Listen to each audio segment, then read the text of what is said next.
जैसे जैसे दिन नज़दीक होता जा रहा है, अभ्यर्थियों के मन में एक संशय बना हुआ है कि टीआरई 3 कब होगा। अभ्यर्थी दिन रात परेशान है कि टीआरई 3 कर लेकर कोई भी न्यूज क्यों नहीं आ रहा है और क्या होगा टीआरई 3 का, क्या एग्जाम अपने सही समय पर होगा या नहीं होगा। इसी पर आज बात करेंगे और क्या होने वाला है, क्या संभावना है, इसी को लेकर चर्चा भी होगा। और सारे चीज़ों को मिलाकर रखने के बाद जो समझ में आपको आएगा, समझ लीजिए कि एग्जाम क्यों रुका हुआ है।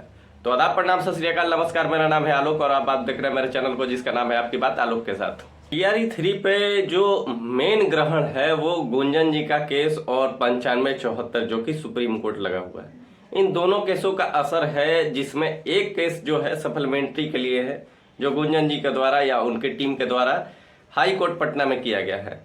इसके के कारण इसमें जो 4600 सीटें टीआरई 1 की जोड़ी गई हैं, इन्हीं को लेकर वो जो है सप्लीमेंट्री वाला चल रहा है केस। और इसी के कारण ये रुका भी हुआ है कि सप्लीमेंट्री अगर नहीं दिए, अगर केस हार जाते हैं पटना हाई कोर्ट में और सप्लीमेंट्री नहीं दे पाए तो क्या होगा इसका परिणाम। इसीलिए टीआरई 3 को होल्ड करके मेरे अनुसार रखा गया है कि जब तक केस फाइनल ना हो जाए या कुछ समझ में नहीं आ जाए कि 4600 सीटें देनी है या नहीं देनी है, तब तक ये एग्ज़ाम जो है मेरे अनुसार अभी नहीं होने वाला है। क्योंकि बीपीएससी टीआरई 1 का जो सीट है वो टीआरई 3 में जोड़ा गया है और इसी को लेकर सारा कन्फ्यूजन बना हुआ है। सारे एग्ज़ाम जो है स्टे पर हैं क्योंकि इसमें सीटें जो हैं वो टीआरई 1 की हैं और केस अगर जीत जाते हैं उनकी टीम तो सीटें देने पड़ेंगी सप्लीमेंट्री के लिए।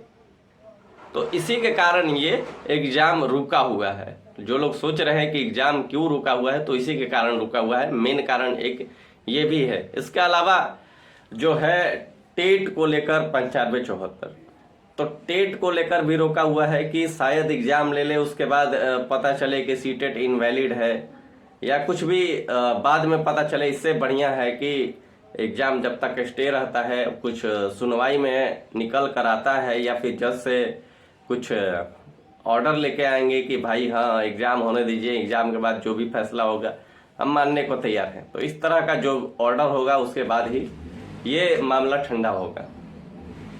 इन्हीं सब को लेकर एक केस हुआ और इसी के कारण सारा चीज़ गड़बड़ हो गया। इसके अलावा एक और जानकारी आपको देते हैं कि उत्तर प्रदेश की जो महिला पटना हाई कोर्ट आई थी, उन्होंने केस किया कि हमें भी नोटिफिकेशन के अनुसार बहाली में शामिल होना चाहिए। क्योंकि नोटिफिकेशन में जो है 82 नंबर जो है रखा गया है कि आपको भी बिहार राज्य के अंतर्गत आ पाइएगा। अगर बहाली में आप आ गई तो बिहार राज्य के अंतर्गत आइएगा, इसलिए आपको भी आरक्षण दिया जाएगा।